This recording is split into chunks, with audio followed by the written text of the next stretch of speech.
RTS Info, Brigitte Rourty. La Géorgie a confirmé la victoire de Joe Biden dans cet état de l'élection présidentielle américaine du 3 novembre, après avoir recompté à la main l'ensemble des bulletins de vote, a annoncé hier le secrétaire d'État de la Géorgie. Le premier dépouillement avait donné à Joe Biden une avance d'un peu plus de 14 000 voix sur quelques 5 millions de suffrages dans l'État, que les démocrates n'avaient plus remporté depuis 1992 à une élection présidentielle. Le deuxième dépouillement a montré que Joe Biden avait remporté la victoire avec 12 284 voix de plus que son rival Donald Trump.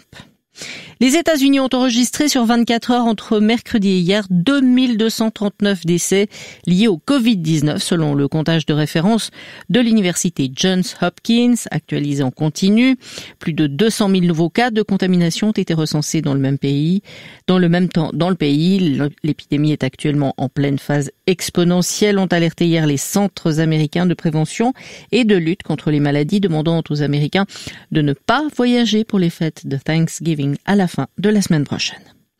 L'immunologue Anthony Fauci, figure scientifique très respectée aux États-Unis, a assuré hier que les vaccins de Pfizer, BioNTech et Moderna contre le Covid-19, bien que développés en un temps record, n'en restaient pas moins sûrs.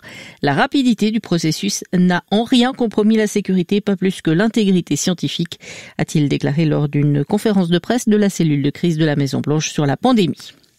La Suisse comptait hier 5007 cas de coronavirus en plus en 24 heures, selon les chiffres de l'Office fédéral de la santé publique.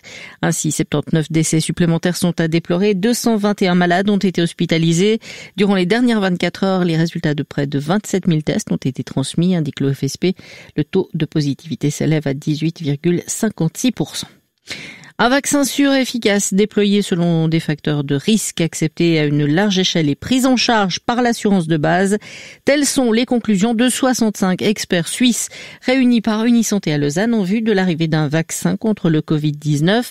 Le consensus auquel sont arrivés ces experts doit permettre d'orienter les autorités publiques, sachant que les premiers vaccins devraient être disponibles début 2021, indiqué hier Unisanté, le Centre universitaire de médecine générale et santé publique à Lausanne.